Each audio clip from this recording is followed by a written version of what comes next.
Bonjour à tous, je vous invite à vous abonner à cette chaîne, à aimer, à partager, à commenter ces vidéos, c'est très important. C'est une manière de nous soutenir. Merci à vous tous. Bonjour Nicolas.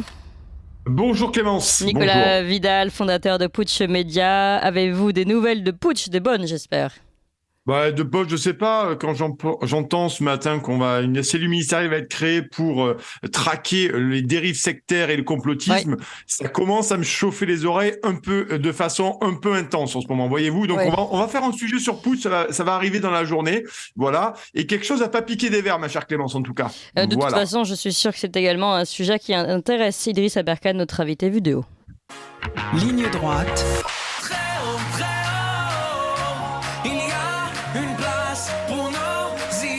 Vue de haut. Bonjour Idriss Aberkane. Bonjour. Et merci d'être avec nous aujourd'hui. Vous êtes essayiste, conférencier, auteur de ce livre à succès, Libérez votre cerveau, traité de neurosagesse pour changer l'école et la société chez Robert Laffont en 2016. Et puis depuis, vous avez écrit de nouveaux livres, dont Le triomphe de votre intelligence, pourquoi vous ne serez jamais remplacé aux éditions Robert Laffont. Mais aujourd'hui, Idriss Aberkane, si nous vous invitons, c'est à propos de ce concept que vous avez développé il y a peu dans une vidéo, ce concept de dissonance citoyenne. Alors on connaissait la dissonance cognitive et vous avez développé la dissonance citoyenne. Vous allez nous expliquer ce que cela signifie, mais comme vous réagissez tout de suite au début de votre vidéo finalement à un autre plateau, un plateau de CNews, un débat animé par Pascal Praud avec Geoffroy Lejeune, puis Jérôme Béglé qui est rédacteur en chef du JDD. Et c'est à partir de cet échange que vous avez eu cette réflexion que vous avez développée dans votre vidéo. Alors je propose à tous, pour que les termes soient clairs, que l'on écoute l'extrait du passage qui vous a justement animé. C'est un cas très intéressant, Perron, parce que moi je me souviens d'avoir fait des débats avec lui au tout début du Covid. Il était très respecté, invité partout, etc. Bien sûr. Et en fait, à un moment donné, parce que c'est vraiment son métier, sa spécialité, son discours a varié de la doxa. Et en fait, ça prouve, je sais pas qui a raison, qui a tort, moi je suis pas du tout spécialiste de ça, mais ça prouve que sur ce sujet du Covid, pendant le confinement et pendant les mois qui ont suivi, il y a eu vraiment une doxa, un peu comme dans les dictatures, il fallait pas en dévier. Et si vous disiez, il y a eu des trucs, moi c'est surtout sur le plan médiatique que ça m'a frappé. On avait fait un entretien avec Valeurs Actuelles sur notre chaîne YouTube de Christian Perron, qui a été censuré par YouTube, et notre chaîne a été interdite pendant 1 semaine parce que dans les conditions générales d'utilisation de YouTube, vous ne pouviez pas dire, et c'est ce qu'il avait dit, que le vaccin n'empêche pas forcément la transmission, ce qui aujourd'hui est une vérité absolue. C'est sur ce cas-là, c'était l'URSS. Mais expliquez ça à Monsieur Béguet qui se sera trompé de A à Z sur cette séquence. On va pas se rengoler sur le... Honnêtement, moi il a raison. Vous ne pouvez pas dire autre chose que la vérité. Et je veux dire, le vaccin n'empêche pas la transmission. Vous êtes quand même d'accord là-dessus, j'espère. Pardon, Jérôme, je voulais non, mais Jérôme, en fait, personne ne veut jamais reconnaître ses erreurs. Vous êtes quand même d'accord là-dessus, cher Jérôme. Ça amoindrit la gravité du mal que... On parle de la transmission, là. N'évitez pas le débat. Je n'évite pas le débat. Non, ça n'empêche pas la transmission, ça amoindrit le... Et pourquoi on nous a demandé de nous faire vacciner? C'était bien pour empêcher tout ça à l'hôpital. Mais non. Mais non. Mais non. J'avais dit j'en parlais pas. Mais non. Mais c'est fini. Regardez, c'est fini. Mais pardonnez-moi, mais ce que vous dites, c'est incroyable de dire ça. Non. Mais si. On nous a vaccinés tous pour ne pas transmettre la maladie. Pas tous, Pascal. Je suis désolé de vous le dire. Les gosses de 18 ans, ils finissent pas à l'hôpital. Et la vaccination contre les formes... contre les formes graves. Et la vaccination contre les formes graves. Mais ça, c'était pour les personnes à ce moment-là qui terminaient à l'hôpital. Mais il n'y a pas de gosses de 10 ans. Aujourd'hui qu'il fallait insister là-dessus. De 0 à 30 ans, il n'y a pas de mort. Donc on nous a vaccinés en disant c'est la transmission. Je suis désolé de vous le dire. Ayez l'honnêteté intellectuelle de le reconnaître quand même. Et tu t'aperçois que ce vaccin n'empêche pas la transmission. Je pense qu'à la fin des fins, il valait mieux être vacciné que ne pas l'être. Ça, c'est vraiment... Ça, c'est le mot de la fin de Jérôme Béglé, rédacteur en chef du JDD. Et c'est intéressant. Voilà, il ne rentre pas dans le débat, il ne veut pas, il demande même qu'on arrête ce sujet et que l'émission se termine en faisant des grands gestes. Et puis finalement, à la fin des fins, de toute façon, j'ai raison. Ce qui compte, c'est la vaccination et pas autre chose. Et voilà ce qui vous a fait réagir, Idriss Aberkane. Oui, tout à fait. Tout à fait, parce que il se trouve que je connais Jérôme Béglé et que donc j'ai travaillé un certain temps au Point où j'étais éditorialiste et j'ai eu le hasard d'en faire 2 fois la couverture. Je dis bien le hasard parce que je peux vous le dire maintenant, il y a prescription. La première couverture que j'ai faite du Point, c'est parce que Jacques Chirac avait eu le bon goût de rester en vie. Et que du coup, ils avaient préparé une sur Chirac, et puis il fallait quelqu'un pour remplir la une rapido. et c'est sur moi que c'est tombé. Mais je peux vous dire, de par mon expérience, alors à la fois personnelle et en tant que cognitiviste, à 90%, dans cette interview, Jérôme Begley est de bonne foi. C'est pas un cynique, c'est pas quelqu'un qui sait absolument qui dit n'importe quoi. Vous avez en face de vous tout le langage corporel, tous les mouvements des yeux, et ajoute à ça donc le fait que je le connais personnellement, de quelqu'un qui est en dissonance cognitive et qui limite vous le feriez passer au détecteur de mensonges, même si bon, détecteur de mensonges c'est pas parfait, hein, mais vous verriez quelqu'un qui croit à ce qu'il raconte. Et ça nous ramène vraiment à l'expérience de conformité de H, donc où Solomon H trace 3 traits sur une feuille de papier. Et il demande à des gens lequel de ces 3 traits est de la même taille qu'un autre. C'est très facile, un enfant en maternelle pourrait le faire. Et puis après, il paye des acteurs pour donner la mauvaise réponse, et il regarde combien de personnes changent d'avis. Et il voit que 8 personnes sur 10 en moyenne, quand ils sont entourés d'acteurs qui leur disent non, c'est le trait C au lieu du trait B, vont dire ah oui, ils ont raison. Et la conclusion même de l'expérience de H d'ailleurs, c'est que certes, la plupart des gens, quand on les débriefe, quand on les interroge, ils disent mais oui, je le savais, j'allais pas m'énerver pour un trait, je savais que c'était faux. Et il y en a une minorité, et c'est là que je voulais en venir, il y en a une minorité qui s'auto-hypnotise pour être convaincu que c'est vrai parce qu'il faut se conformer au groupe. Et c'est ça le début de la dissonance citoyenne, en effet. D'accord, mais c'est quand même... moi, je trouve que, et vous le dites d'ailleurs dans cette vidéo, vous n'êtes pas là pour prêter des excuses aux responsables, entre autres, là on parle notamment de la gestion du Covid par le gouvernement, mais vous dites, il y a parmi tous les gens qui ont cru, des gens qui sont vraiment des honnêtes citoyens, et c'est même ce caractère d'honnête citoyen qui les a poussés à croire et à faire confiance. Oui, on a le principe de la dissonance citoyenne, c'est qu'on a retourné la citoyenneté contre les Français. C'est ça qui est extrêmement grave. C'est-à-dire que quand un État est sain, quand une nation est saine, les citoyens doivent faire un minimum confiance à l'État. C'est un État sain de l'État et de la nation. Et ce minimum de confiance envers l'État, on l'a détourné et on l'a retourné contre les citoyens, et c'est ce que montrent toutes les grandes expériences de psychologie d'après-guerre qui ont été faites justement pour comprendre comment des bons pères de famille avaient pu exterminer, avaient pu torturer, comment ça avait pu être possible. Et toutes les expériences d'après-guerre, que ce soit l'expérience de conformité de H, l'expérience de la prison de Stanford ou l'expérience de Milgram, ont montré une chose, c'est qu'il y a des gens qui peuvent être considérés comme antisociaux ou en marge de la société quand la société va bien, et ces personnes-là sont les premières à s'opposer quand la société va mal. Ce ne sont pas les bons pères de famille, ce ne sont pas les personnes qui sont nécessairement bien intégrées dans la société. Ça ne signifie pas que parmi cette tranche sociologique, on ne va pas avoir des résistants. Mais parmi les résistants, et on le sait bien pendant la Deuxième Guerre mondiale, on va avoir aussi des gens qui viennent, qui du milieu marseillais, qui d'autres choses. Des marginaux finalement, qui sont déjà à la marge de la société. Tout à fait. Nicolas Vidal.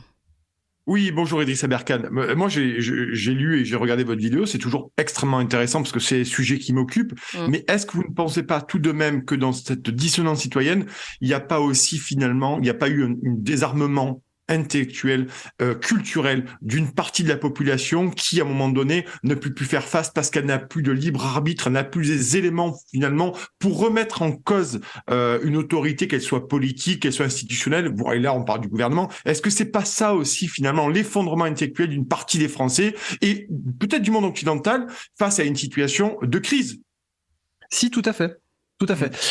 Cette dissonance citoyenne, donc, qui est l'exploitation de la dissonance cognitive contre les citoyens, a été totalement orchestré. Il y a eu le nudge, il y a eu les cabinets de conseil. Je cite dans ma vidéo, je cite Bernays. Et donc Bernays, rappelons-le, il arrivait à influencer le comportement de nations entières. Il est parvenu à faire croire aux États-Unis d'Amérique que leur petit déjeuner traditionnel était les œufs au bacon, alors que c'était traditionnellement les haricots, par exemple. Et il n'a fait ça que pour vendre du bacon parce qu'il était payé par les manias de la viande en boîte, des grands abattoirs de Chicago. Il est parvenu à faire croire aux femmes que fumer était un symbole de liberté. Donc il a payé des mannequins pour dire que les cigarettes étaient des flambeaux de la liberté. Et donc, on peut tout à fait comme ça manipuler les gens pour créer des habitudes et créer des comportements. Et là, en effet, les gens ont été manipulés pour créer cette idée que Pfizer n'avait jamais été condamné, que Pfizer était digne de confiance, très important. L'industrie pharmaceutique dans son ensemble était digne de confiance, par défaut, sans investigation, sans contre-enquête, que la moindre contre-enquête était nécessairement complotiste. Et d'ailleurs, le directeur de la rédaction de Valeurs Actuelles l'a bien rappelé, il a dit « Nous, c'est pas compliqué. Quand on postait sur YouTube que le vaccin n'empêchait pas la transmission, on était censuré. Alors que les fact-checkers, juste après, quelques mois plus tard, une année plus tard, ont déclaré, mais oui, bien sûr que le vaccin ne changeait rien à la transmission, et d'ailleurs, c'est ça le cynisme, et d'ailleurs, vous auriez dû le savoir. Ils ont dit, on a vu Check News, on a vu des médias du groupe Altis dire, et vous auriez dû le savoir, parce que tous les vaccins sont testés comme ça, c'est-à-dire jamais sur la transmission. Ah bon, d'accord, mais alors pourquoi l'inoculation obligatoire? Pourquoi la suspension des soignants? Plus de 430 jours de suspension sans salaire, avec aucune parole des syndicats pour les défendre. Pourquoi? Une question, malgré tout, sur votre concept de dissidence citoyenne qui, finalement, encore une fois, excuse une partie de cette population qui a pu tout simplement suivre un mouvement, on va dire, justement dans ce côté social, de vouloir se conformer, une forme de conformisme. Mais finalement, quand on relit Hannah Arendt, puisque vous le dites, et vous l'expliquez très bien d'ailleurs, hein, il y a toujours ces études par rapport à l'après-guerre et essayer de comprendre comment on en est arrivé là. Et quand on lit Hannah Arendt et La banalité du mal, on voit bien que Eichmann, par exemple, était un bon citoyen. Un bon citoyen qui voulait que le train arrive à l'heure. Et lui-même explique dans son procès que les trains, que finalement le moment où il avait lui-même un petit peu de liberté, dans ce cas-là, il faisait en sorte de dévier les trains, etc. Donc là se pose une vraie question, c'est-à-dire que jusqu'à quand est-on un bon citoyen? En fait, est-ce qu'être un bon citoyen, c'est toujours suivre et faire confiance à l'État? Bien, justement, non. Je prends le cas de la Légion étrangère, par exemple. La Légion étrangère, donc, a un credo. C'est comme ça, d'ailleurs, que vous pouvez reconnaître un vrai légionnaire de quelqu'un qui prétend être un légionnaire. Vous pouvez faire le test, hein, même après un certain nombre de bières, vous lui criez « légionnaire !» et puis vous regardez s'il est capable de vous réciter dans l'ordre le credo du légionnaire, parce que dans son entraînement, s'il n'est pas capable de le réciter, tout le régiment ne mange pas. Donc rapidement, ça vous forme un homme. Et les légionnaires, justement, qui ont recruté après la Deuxième Guerre mondiale d'anciens nazis, on le sait, eh bien, ont changé leur credo. Ils ont dit, la mission est sacrée, tu l'exécutes jusqu'au bout. Alors, je suis pas légionnaire moi-même, j'ai eu des amis légionnaires, je connais pas par cœur, mais la mission est sacrée, tu l'exécutes jusqu'au bout, dans le respect du droit international. Enfin, ils ont rajouté un truc, exprès, hein, dans le respect des traités du droit international, enfin, un truc précis. Et c'est pareil en Allemagne. L'armée allemande a nominalement des textes de loi qui permettent à n'importe quel officier de refuser un ordre. Et c'est enseigné dans les écoles d'officiers allemandes. Donc on a mis des garde-fous, on a appris que le système pouvait disjoncter, donc on a mis des fusibles. Eh bien c'est ça en fait, la dissonance citoyenne, c'est une citoyenneté à laquelle on n'a pas mis de fusible. C'est-à-dire que dans l'expression même de la citoyenneté française, dans les cours d'éducation civique, juridique et sociale, etc., on n'a jamais appris aux citoyens, tu sais, ton État n'est pas tout puissant, n'est pas infaillible, il peut abuser de son autorité. D'ailleurs, la question n'est pas s'il peut, mais quand il le fera. Et quand il le fera, citoyen, sache que l'État, c'est toi, sache que la nation, c'est toi, que Marianne, c'est toi, et que tu devras, un jour arrivera, où tu devras te préparer à contredire ton État, à l'interroger et éventuellement à désobéir d'une façon citoyenne. Et ben ça n'a pas été enseigné aux enfants, aux élèves, aux citoyens. Et c'est ça qu'il faut impérativement enseigner. Donc nous, évidemment, nous essayons de faire ce travail. Et ma chaîne YouTube, modestement, essaie de faire ce travail que n'a pas fait l'État, justement, pour créer ces fusibles. Nicolas Vidal. Ouais, Idriss, c'est intéressant effectivement ce que vous dites là par rapport à ça, mais il y a eu aussi un naufrage de l'éducation, de l'instruction de l'histoire, parce que si à un moment donné on commence à prendre à bras le corps l'histoire, ce qu'aurait dû faire notre éducation nationale sur des grands moments de l'histoire, et pas que la Révolution française, ils sont bien nombreux, à un moment donné aussi, c'est ceux qui forment le citoyen, parce que le citoyen c'est quoi? Finalement, c'est la capacité à avoir du libre arbitre, c'est la capacité à appréhender son univers politique et social dans lequel on peut remettre en cause. Et ça, je trouve que c'est une idée intéressante. Et la question pour laquelle je vais terminer, vous poser, c'est finalement, Idriss, où est-ce que vous situez, vous, la responsabilité individuelle? Parce que regardez cette antenne, par exemple. ou votre chaîne YouTube, ou d'autres, ou la mienne, ou d'autres, finalement, il n'a jamais été aussi facile, je vais dire en gros mots, de se réinformer. Donc, à un moment donné, voilà, ce qui m'intéresse, c'est de savoir où vous situez cette responsabilité individuelle de ne pas suivre béatement un pouvoir qui n'a pas fait du tout le bien de notre pays. Ben, c'est une très bonne question et ce n'était pas le sujet de ma vidéo sur la dissonance citoyenne, justement, parce que celle-ci, mais votre question reste tout à fait légitime et je vais y répondre. Mais le sujet, justement, de cette vidéo sur la dissonance citoyenne était de faire abstraction un temps de la responsabilité individuelle au nom de la fraternité. Parce que, comme je le disais, voilà, Jérôme Begley, ancien collègue, je ressentais une certaine fraternité pour lui, même si je voyais qu'il avait été, comme on dit aujourd'hui, complètement matrixé. Et ça m'a en fait, concrètement, ça m'a brisé le cœur, quoi. C'est vraiment ça. Je veux pas dire les choses autrement. Ça m'a brisé le cœur. Et c'est pas la première fois. Je veux dire, on a tous, nous, des collègues, des amis, des personnes qui avaient un certain esprit critique, une certaine compétence, qu'on a vu se faire matrixer parce qu'ils ne pouvaient pas envisager, sans s'effondrer psychologiquement, que l'État leur ait menti. Et menti sur quelque chose d'aussi grave, hein, les effets secondaires, etc., l'inutilité, enfin tout ce qui se suit dans ce scandale sanitaire majeur qui est face auquel l'affaire du sang contaminé n'est qu'une plaisanterie. Et je rappelle que l'affaire du sang contaminé, c'est au moins 5000 morts ou 5000 personnes exposées à des risques imminents de mort puisque c'était le VIH. Et à l'époque, on n'avait pas de traitement. Donc, au-delà de cette vidéo, oui, la responsabilité individuelle demeure. Et évidemment, c'est un temps pour moi qui est secondaire, c'est-à-dire que pour l'instant, il faut une réconciliation nationale, sinon on va droit vers la guerre civile, sinon on va droit vers, et justement, la surenchère de l'État dans la violence, on le voit, que ce soit quand Elon Musk rachète Twitter, et ça a fait complètement disjoncter les États-Unis, on le voit bien, hein. D'ailleurs, Elon Musk s'est mis à rechecker la Maison-Blanche, et la Maison-Blanche a retiré des tweets, et aujourd'hui Elon Musk se fait attaquer de partout. Que ce soit donc maintenant, quand on a bien démontré que l'inoculat Pfizer ne protégeait absolument pas de la transmission, et que donc la suspension des soignants n'avait aucune base scientifique, mais si on creuse, l'enfermement non plus, les auto-attestations de sortie non plus, le café assis non plus, etc. Sans parler du Paxlovid et du Remdesivir, c'est encore plus grave. Je veux dire, tout ce qu'on a dit, tout ce qu'on a voulu attribuer à Raoult, qui a été blanchi entre-temps, comme le professeur Perron d'ailleurs, est attribuable au Paxlovid et au Remdesivir puissance 10. Donc là, on va droit vers une guerre civile et l'État, la Macronie précisément, qui a, comme rappelez-vous, hein, Mitterrand accusait Chirac d'avoir créé un État RPR dans le débat de 88. L'État de la Macronie, lui, c'est quelque chose de réel, on le voit. Et la Macronie essaie, comme vous l'avez dit, de reprendre la Miviludes, les dérives sectaires, pour accuser les lanceurs d'alerte de dérives psychologiques. C'est-à-dire comme dans tout régime totalitaire, on psychiatrise les opposants.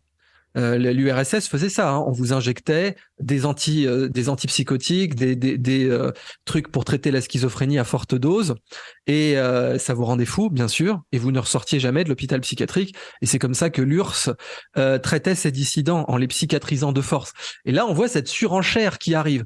Or, face à cette surenchère, ce n'est pas encore le temps de poser la question de la responsabilité individuelle, c'est le temps d'éveiller et de pardonner dans une certaine mesure à tous ces pauvres gens qui se sont fait matrixer pour ne pas justement que le nudge de la Macronie, que les calculs sordides des cabinets de conseil qui ont présidé aux décisions de l'exécutif ne viennent coopter ces 30% de matrixés, ne viennent les rendre irrémédiablement acquis au mal, de sorte qu'ils doivent, eux, soutenir ce gouvernement et les exactions qui ont été commises.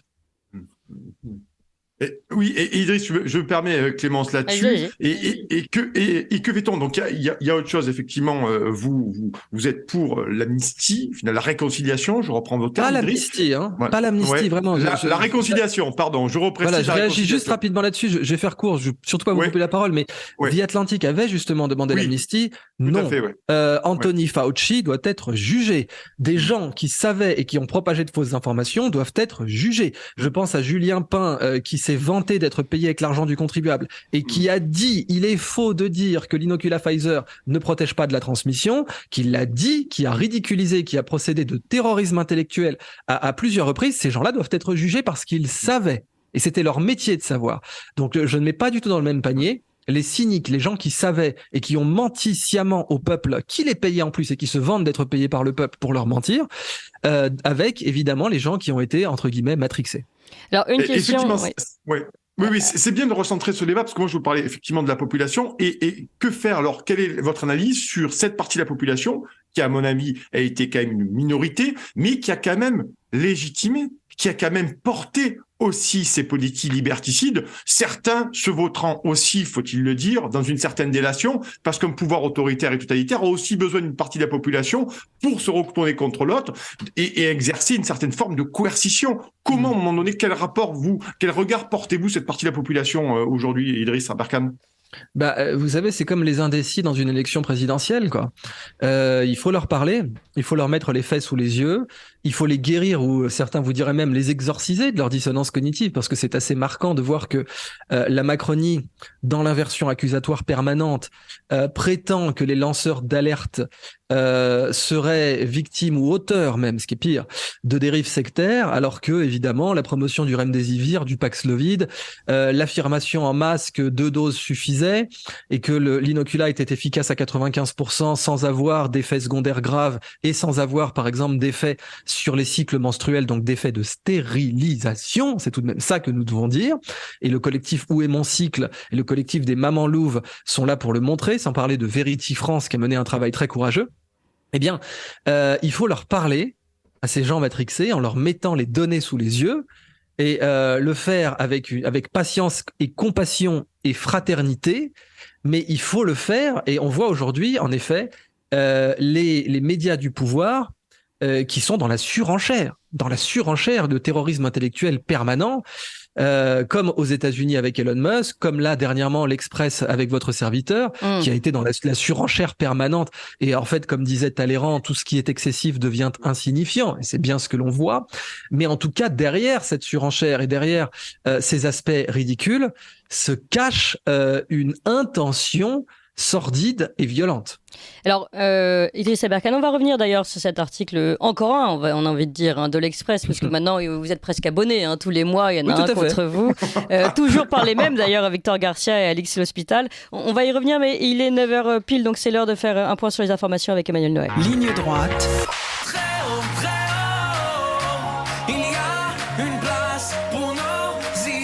Vue de haut. Nous sommes avec Idriss Aberkane qui a publié récemment sur sa chaîne YouTube une vidéo sur la dissonance citoyenne. C'est donc ce dont on parle, cette dissonance cognitive des, entre guillemets, bons citoyens. Et nous sommes également avec Nicolas Vidal, fondateur de Putsch Média, pour en parler. Mais on parlait justement de ces campagnes de dénigration, on va dire, et pour exemple celle de l'Express contre vous, Idriss Aberkane, un dernier article qui a été publié hier par Victor Garcia et Alix L'Hospital, les mêmes qui avaient déjà plusieurs fois écrit des articles sur vous et que vous avez vous-même interviewé en fait en écho dans un échange que vous avez publié sur François, je crois.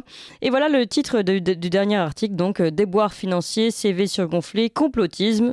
Idriss Aberkane, itinéraire d'un mystificateur, un temps présenté comme une figure montante de la science, l'hyper-docteur est tombé de son piédestal pour verser dans le complotisme. Enquête. Alors, ce qui est très intéressant dans cet article, que je n'ai pas pu lire en entier parce que je ne suis pas abonné, autant vous le dire tout de suite, mais Victor Garcia a publié également un thread, comme on dit, donc une série de tweets qui se suivent avec des éléments de l'article.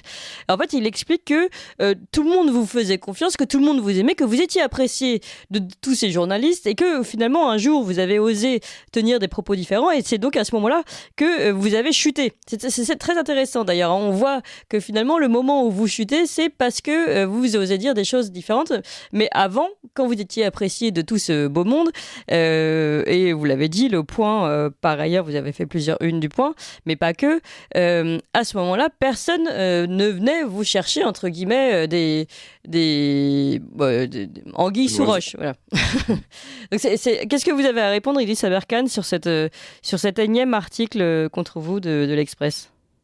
Là, c'est assez pathétique parce que, rappelons le contexte, ce sont un journaliste et une stagiaire de l'Express qui ont été publiquement humiliés parce que ils avaient activement essayé de censurer une interview où on voyait les dessous, quoi. Une contre-enquête avait été faite. Et les dessous de du précédent papier que tout le monde a déjà oublié sur moi, était sordide, quoi. On voyait qu'ils n'avaient rien préparé, que le papier était écrit d'avance, et puis surtout, on voyait un refus systématique du contradictoire, c'est-à-dire la base du journalisme, quoi. Le premier devoir de la charte de Munich, c'est-à-dire dire toute la vérité, rien que la vérité. Et j'insiste, toute la vérité, même ce qui vous arrange pas. Là, on voyait une stagiaire et alors est-ce qu'on peut encore l'appeler journaliste? C'est un vrai débat, de l'Express qui en fait refusait tout contradictoire, tous les faits vérifiables qui n'allaient pas dans leur sens, ils les censuraient. Et donc, évidemment, l'interview, je voulais la publier et ils ont essayé de m'intimider. Ils m'ont envoyé une lettre d'avocat en disant que si on la publiait, c'était une atteinte à leur vie privée. Bon, évidemment, mon avocat, Maître Jason Benizri, que je salue, a dit non, mais écoute, Idriss, faut arrêter, c'est de la bullshit leur affaire. Là, ils n'ont pas le moindre début de base légale, c'est pas leur vie privée. Et donc, François a publié cette interview.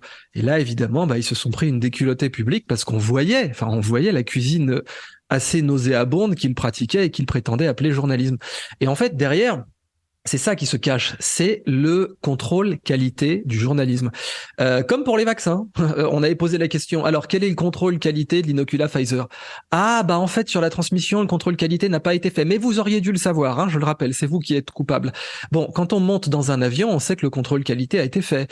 Quand on mange, quand on va dans un restaurant, on sait que le contrôle qualité a été fait. Quand on prend un pont, quand on prend une autoroute, on sait que le contrôle qualité a été fait. Mais aujourd'hui, qui fait le contrôle qualité du journalisme? Plus personne en fait. Ce sont les journalistes citoyens comme François, comme Putsch Média, qui se font censurer d'ailleurs, qui font le contrôle qualité du journalisme. Et là, évidemment, à l'heure où je parle, un collectif de volontaires est en train de faire le contrôle qualité de cet article, et ils vont sortir leur premier compte rendu, leur premier rapport à midi aujourd'hui, et je vous assure que c'est déjà absolument effarant. Enfin, je veux dire, ils ont relevé en à peine 6 heures une dizaine de mensonges frontaux, abominables, pour ne pas dire abjects, dans cet article de Victor Garcia et Alix L'Hôpital, qui évidemment respire, et les tweetos l'ont bien relevé, respire la haine, la rage, l'ego, on le voit, je veux dire, c'est l'ego meurtri. Ils se sont fait complètement allumer. Je rappelle qu'ils ont quand même été jusqu'à dire que la charte de Munich était un document complotiste. Donc, pardon, mais les types sont journalistes, ils ont écrit ça. Ils ont écrit que la charte du journalisme était devenue un document complotiste et qu'il fallait la changer. On en est là, c'est comme si, évidemment, ça m'étonnerait moins pour Pfizer. Pfizer disait, la pharmacovigilance, c'est complotiste, il faudrait la changer, parce que c'est pas cool ça. Voilà, c'est ce qu'on est en train de voir. Évidemment, ça fait beaucoup plus de mal à l'Express, dont je rappelle que le directeur de la publication, Alain Veil, mouillé dans de très sales affaires, aussi bien sur le plan de l'immobilier que sur le plan du pénal, a été condamné en diffamation pour des propos très graves, à la limite de l'incitation à la haine raciale. C'est pas moi qui parle, c'est un juriste que des fact-checkers ont interrogé. Donc, que voulez-vous? En effet, ils sont abonnés à moi parce que moi, je fais de l'audience et que eux n'en font plus. Oui. Nicolas Vidal, à ce sujet, vous souhaitez réagir? Oui, c'est intéressant sur le monde des médias, on l'a bien vu, et merci Idriss Aberkan de citer Putsch, bien sûr, ligne droite, mais finalement on se rend compte que est-ce que le pouvoir, il ne reste plus que ça, finalement, cette espèce de propagande mainstream en permanence pour essayer d'enfoncer, de visser dans la tête d'encore des millions de gens non éveillés, peut-être, pour essayer de faire passer leur fadaise et probablement leur mensonge. Mais ça va remettre en cause profondément, c'est déjà le cas. Mais le journalisme, est-ce que la deuxième question, c'est est-ce que comme je l'ai posé à Perronnière, finalement, comme avec la médecine, est-ce qu'aujourd'hui, c'est finalement la fin du journalisme comme on le connaît, qui n'est que finalement la chambre d'écho, la machine d'écho du narratif gouvernemental, quel qu'il soit d'ailleurs? Je vais pas essayer de faire une caricature en prenant la défense de l'Église réformée contre l'Église catholique, mais j'avais parlé dans une vidéo de cette fin de cycle avec les Borgia. Quand les Borgia ont pris la tête de la papauté, il est clair qu'ils ont détruit le catholicisme. Et il y a de grands catholiques qui se sont levés contre eux, puis il y a eu la réforme. Aujourd'hui, le journalisme a besoin d'une réforme. On le voit, parce que en fait, quand le journalisme viole la charte de Munich, il ne se passe rien. Avant, il y avait un contrôle paritaire. Avant, quand vous violiez la charte de Munich, il y avait d'autres journalistes qui vous disaient hop, hop, hop, camarade, tu as fait n'importe quoi. Tu n'as pas respecté le contradictoire, tu as caché des faits, et c'est ce qu'on fait donc sciemment Victor Garcia et Alix L'Hôpital en août. Hein. Ils ont tout fait pour censurer des faits qui étaient vérifiables, qui étaient honnêtes et qui étaient évidemment vrais. Ils ont censuré ça. C'est l'opposé du travail journalistique. J'insiste. Censurer des faits, c'est l'anti-journaliste qui fait ça. Eh bien, c'est la même chose pour les Borgia. Là où l'Église catholique prônait la chasteté, l'intégrité, la vertu, la pauvreté, Rodrigo Borgia, il était ni chaste, ni intègre, ni pauvre, ni quoi que ce soit. Et aujourd'hui, c'est ça. On a du journalisme Borgia. C'est-à-dire, comme les Borgia faisaient des partouzes en plein Vatican, ces gens-là violent la charte de Munich en réunion, dans une cave. Et c'est sordide, c'est abominable. Mais la bonne nouvelle, c'est que ces violeurs de la charte de Munich, qui évidemment ne doivent recevoir que notre mépris, eh bien, ils suscitent des vocations. Ils suscitent des vocations de chevaliers en armure dorée qui viennent rechecker, qui viennent contredire leurs articles, qui viennent faire le contrôle qualité de leurs articles. Parce qu'en fait, ils sont devenus la malbouffe intellectuelle.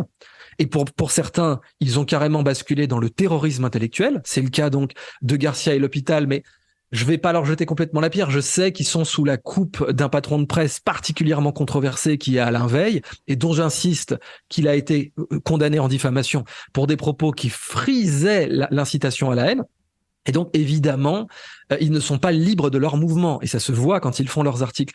Mais face à ça, face à ces excès, il y a toujours, face à toute action, il y a une réaction. Et aujourd'hui, ça suscite des vocations majeures partout en France pour faire le contrôle qualité du journalisme.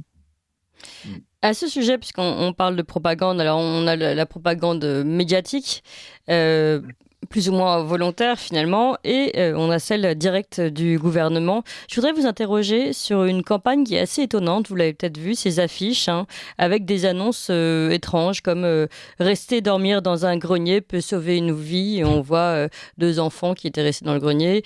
Rester chez soi en télétravail peut sauver une vie parce que il y a eu des inondations, et toutes sortes d'affiches pour des situations différentes, mais à chaque fois on nous dit que finalement si vous n'avez pas suivi le chemin que vous auriez dû suivre habituellement, eh bien, cela peut vous permettre de vous sauver. Alors, moi, je ne sais pas comment il faut interpréter cette affiche. Et puisqu'on est dans le travail cognitif, j'aimerais bien avoir votre éclairage à ce sujet, Idriss Aberkane. Bien, il y a 2 grands leviers pour stimuler un comportement, Eros et Thanatos, et en particulier pour capter l'attention, pour sidérer, pour fasciner. Vous savez, la sidération et la fascination, c'est le premier pas vers l'hypnose.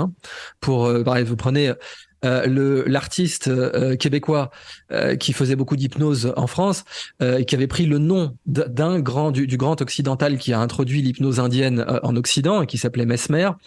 Il se faisait appeler le fascinateur. Le fascinateur.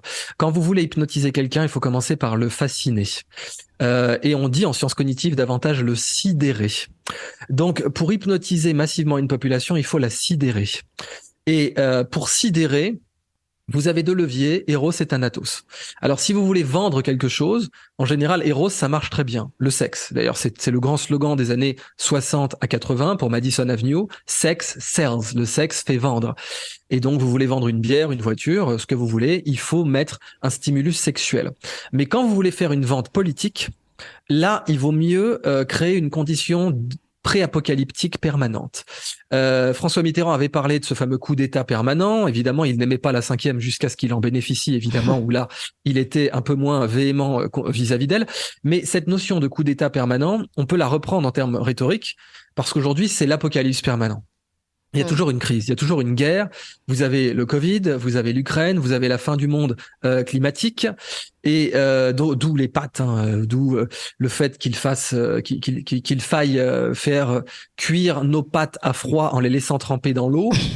Et donc cet apocalypse permanent vous donne un pouvoir considérable sur les masses, considérable sur les peuples, et un pouvoir qui va durer, parce que c'est un pouvoir pas seulement sur un comportement à court terme, c'est un pouvoir à long terme, c'est un pouvoir de créer des habitudes, et les habitudes font l'homme.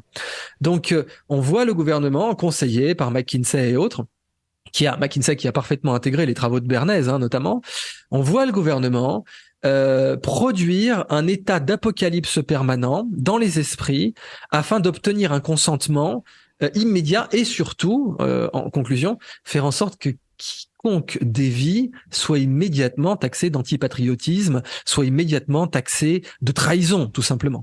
Donc cette campagne-là qu'on peut voir, ces affiches un peu étranges qui ne disent rien en fait, hein, à part qu'on aurait pu sauver une vie si on était resté dans une situation différente de celle prévue, donc en restant en télétravail, en restant dans un grenier, etc., ou en restant travailler plus tard dans son travail. C'est ça qui est intéressant. Parfois, on sauve une vie quand on reste chez soi et puis parfois, quand on reste au travail avec leur campagne d'affichage.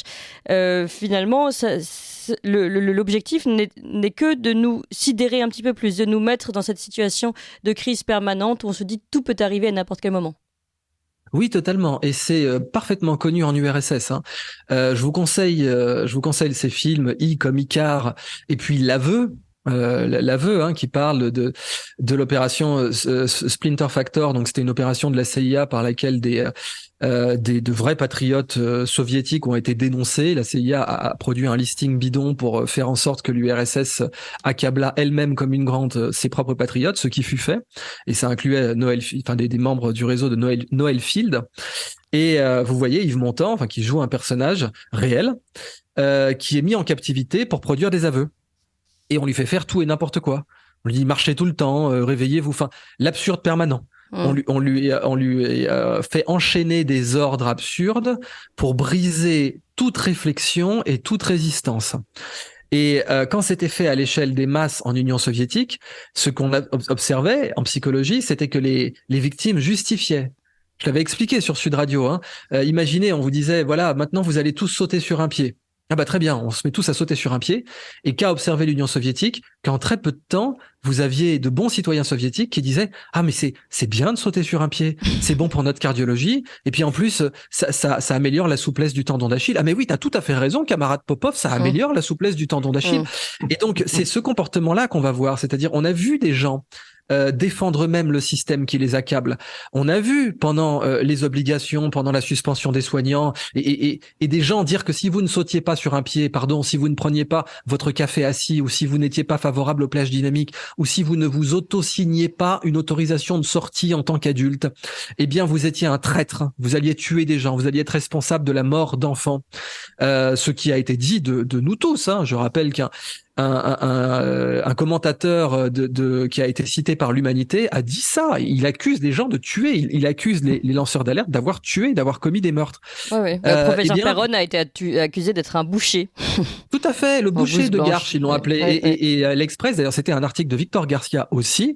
Donc on voit bien à quel point c'est de la propagande et pas du journalisme. Et je rappelle que quand le professeur Perron a été totalement blanchi de toutes les foutaises qui ont été mises au conditionnel sur lui, mais les lecteurs de l'Express ne savent pas trop faire la différence entre un conditionnel et un factuel. Et vous verrez dans l'article qu'il tente de m'opposer des conditionnels à tous les étages.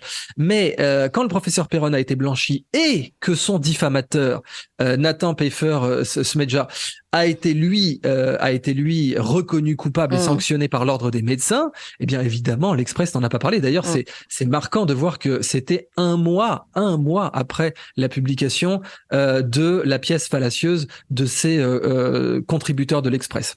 Allez, Nicolas Vidal, la question de la fin.